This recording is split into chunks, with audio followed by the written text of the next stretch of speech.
wabarakatuh. Waalaikumsalam warahmatullahi wabarakatuh. Bagaimana kabarnya anak-anak? Alhamdulillah luar biasa. Allahu Akbar. Sehat semua ya? Ya. Sebelum memulai pembelajaran, saya persilakan ketua kelas untuk memimpin doa. Doa mulai.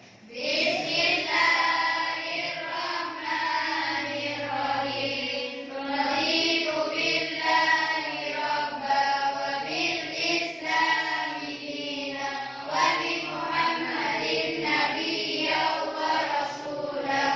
Rabbil firli wa liwalidayya amin. Bapak absen dulu ya. Ya. Ahmad Jumadi, Ahmad Wahyudianto, Elsa Rahmawati, Vicky Fatoni, sakit. Ada surat izinnya? Ada. Ita Purnamasari. Yang lain hadir semua ya? Baiklah, anak-anakku sekalian, kita patut bersyukur karena hari ini kita senantiasa diberi kesehatan oleh Allah, bisa berkumpul, bertatap muka, masuk sekolah sebagaimana biasanya. Sebagaimana yang sering Bapak sampaikan, kalau Allah tidak berkehendak, Allah tidak berkenan, bisa saja pagi hari ini kita sakit atau memiliki kendala yang lain sehingga pagi ini kita tidak bisa bersekolah. Maka senantiasalah kita bersyukur karena kita senantiasa diberi kesehatan oleh Allah. Anak-anak sekalian, masih ada yang ingat minggu kemarin belajar tentang apa? Masih. Apa? Ada guru. Adab terhadap Guru. Ada yang masih ingat apa saja adab terhadap guru? Bila bertemu mengucapkan salam. Bila bertemu mengucapkan Salam. Yang pertama, yang kedua Sopan santun. sopan santun. Yang ketiga, taat kepada Guru. selama hal itu tidak keluar dari aturan Islam. Nah, itu alhamdulillah semua sudah ingat. Hari ini kita belajar tentang meneladani kisah Nabi Lut alaihi salam. Kita belajar tentang meneladani kisah Nabi Lut alaihi salam. Kenapa kita kok perlu belajar tentang kisah Nabi Lut? Sebagaimana yang kita ketahui, Nabi dan Rasul jumlahnya ada berapa? 25. Salah satunya adalah Nabi Lut. Nah, dari 25 Nabi dan Rasul tersebut oleh Allah diuji. Oleh Allah diberi cobaan, diturunkan di istilahnya itu di beberapa kaum yang kondisi kaumnya berbeda-beda. Jadi ujian dakwahnya Nabi dan Rasul tersebut berbeda-beda. Ada yang diuji kesabarannya, diberi sakit seperti Nabi siapa? Nabi Ayub. Nah, ini Nabi Lut. Nabi Lut ini diturunkan di sebuah kaum yang mana di dalamnya umat tersebut itu kebiasaannya adalah cenderung suka terhadap sesama jenis, sodomi. Nah, disebut dengan umat Sodom, ya. Sodomi mereka ini, suka terhadap sama jenis. Ahmad suka pada Yudi, gitu. Ya, naudzubillah. Makanya banyak teladan yang perlu kita ambil dari kisah Nabi Lut ini dan hari ini kita pelajari. Anak-anak sekalian, kenapa kok kita perlu belajar tentang teladan kisah Nabi Lut? Nah, ini tujuan yang diharapkan nanti setelah kita belajar ini, tujuan yang diharapkan nanti setelah membaca materi, diharapkan nanti sampean mampu menelaah dalil, nanti ada dalil kita baca bersama. Setelah mendengarkan penjelasan guru, kalian bisa memerinci kisah teladan Nabi Lut dan kemudian setelah mengamati video, kemudian setelah berdiskusi, kita bisa mencontoh teladan Nabi Lut dalam kehidupan sehari-hari. Nah, anak-anak sekalian, sebelum masuk ke pembelajaran inti, Bapak akan bagi kelas ini menjadi 3 kelompok, ya. Tidak usah hitung lagi, sudah otomatis sudah ini satu baris satu kelompok. Ini kelompok 2, ini kelompok 3. Harapannya nanti dari kelompok ini nanti setelah Bapak menerangkan materi itu berdiskusi. Setelah diskusi nanti presentasi. Nah, ketika kelompok yang lain presentasi, maka kelompok yang lain menanggapi. Gitu. Paham ya? Jadi kelompok yang lain presentasi, kelompok yang lain menanggapi. Seperti itu. Paham ya? Paham? Masuk ke materi inti. Perhatikan gambar berikut ini. Bagaimana pendapat kalian ketika melihat pernikahan atau hubungan sejenis? Jadi pendapatnya ya apa melihat gambar ini? Dan cocok juga. Ada yang lain? Nah, tentu tidak cocok seperti itu karena ini laki-laki dengan laki-laki, yang satunya perempuan dengan perempuan. Seperti itu. Ini surat Al-Anbiya surat ke-21 ayat 74 sampai dengan 75, salah satu ayat Al-Qur'an yang menceritakan tentang kisah Nabi Lut, yang artinya dan kepada Lut kami telah berikan hikmah dan juga ilmu, dan telah kami selamatkan dia dari azab yang telah menimpa penduduk kotanya yang mengerjakan perbuatan keji. Jadi tadi itu hubungan sesama jenis, laki-laki suka terhadap sama laki-laki, perempuan suka terhadap sama perempuan, itu masuk dalam kategori perbuatan keji. Karakter kaum Nabi Lut, bagaimana karakter kaum Nabi Lut? Nah itu, masyarakat Sodom adalah masyarakat yang rendah tingkat moralnya. Kenapa kok bisa dikatakan seperti itu? Jelas, hanya hewan pun saya kira tidak seperti itu, tidak suka sama jenis. Nah ini manusia suka sama jenis. Bekerja peserta didik ya, di dalamnya ada materi dan juga tugas. Kalian sambil berdiskusi, sambil membaca dan juga mengerjakan tugas ini ya. Nanti apa hasil dari diskusinya itu dipresentasikan dan kelompok lain menanggapi gitu. Paham ya? Paham? Monggo silakan berkumpul sama kelompoknya. Bentuk formasi tersendiri. Nah ini bukunya. Kalian juga sambil belajar tambahan dari buku ini ya.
Apa yang menyebabkan seseorang menyukai sesama jenis? Misalnya karena di lingkungan laki-laki terbatas seorang perempuan, dan sebaliknya lingkungan tidak ada wanita sama sekali. Jadi mereka itu menikah sesama jenis. Seperti kaum Nabi Lut. Faktor apa saja yang membuat individu terpengaruh LGBT? Sama. Assalamualaikum warahmatullahi wabarakatuh. Waalaikumsalam warahmatullahi wabarakatuh. Faktor apa saja yang membuat individu terpengaruh LGBT? Karena tidak ada sama sekali laki-laki atau perempuan. Jika ada laki-laki atau perempuan, mereka tidak merasa tertarik atau tidak ada niat untuk menghadirkan. Dan bagaimana pendapat kalian seandainya di Indonesia LGBT dilegalkan? Tidak setuju, sebab masyarakat Indonesia tak seperti masyarakat Sodom yang rendah tingkat moralnya, rusak mentalnya, tidak mempunyai pegangan agama atau nilai kemanusiaan yang beradab, beraneka ragam kejahatan lainnya, kegiatan keji. Ini dianggap biasa. Assalamualaikum warahmatullahi wabarakatuh. Waalaikumsalam warahmatullahi wabarakatuh. Menurut kalian faktor apa saja yang membuat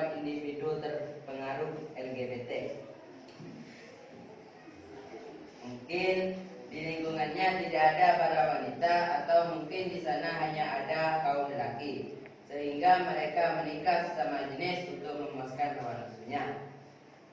2. Apa yang menyebabkan seorang menyukai sesama jenis? Mungkin di sana hanya ada kaum lelaki dan tidak ada kaum perempuan.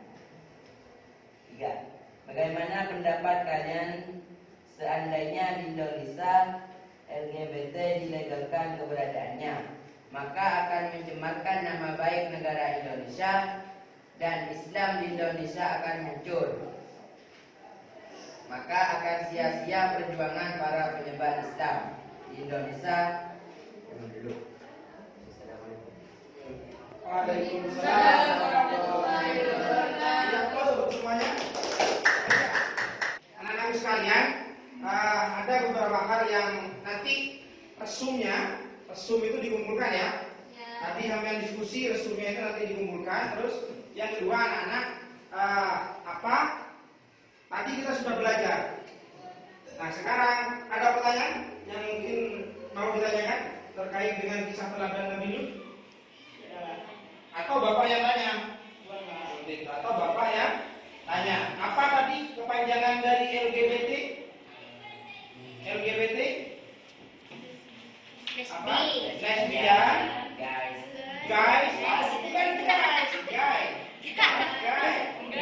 Bukan guys. Bioseksual dan juga transgender.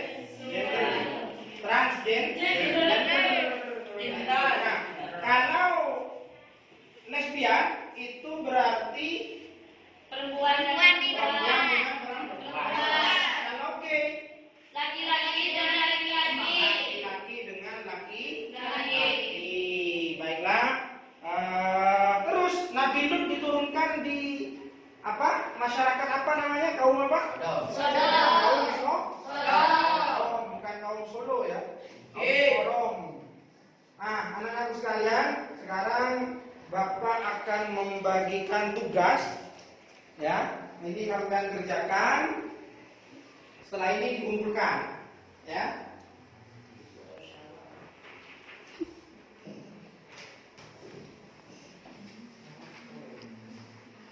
Nah, ini dikumpulkan.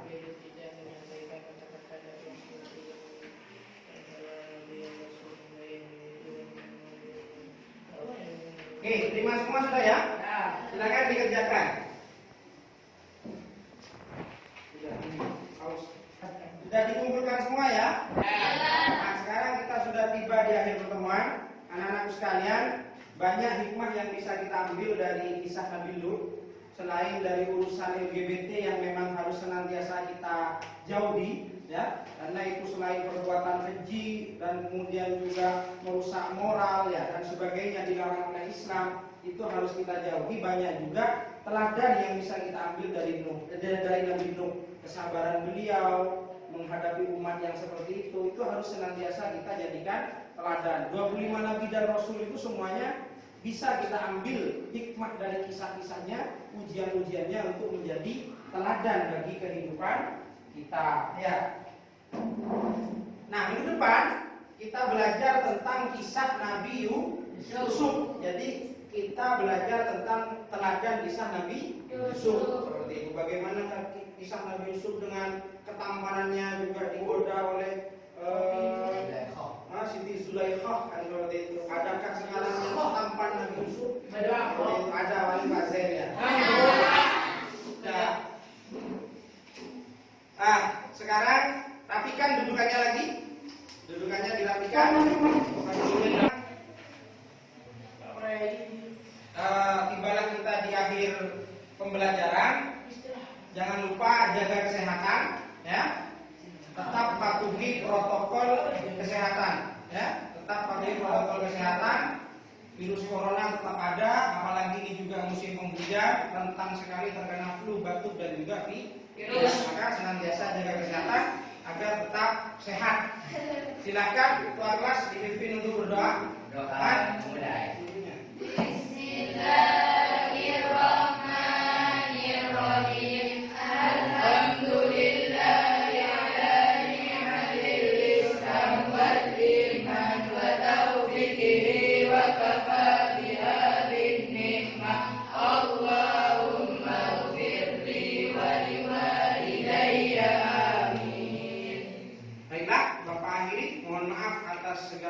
kesalahan. Kurang lebihnya akhirul kalam. Wassalamualaikum warahmatullahi wabarakatuh. Waalaikumsalam warahmatullahi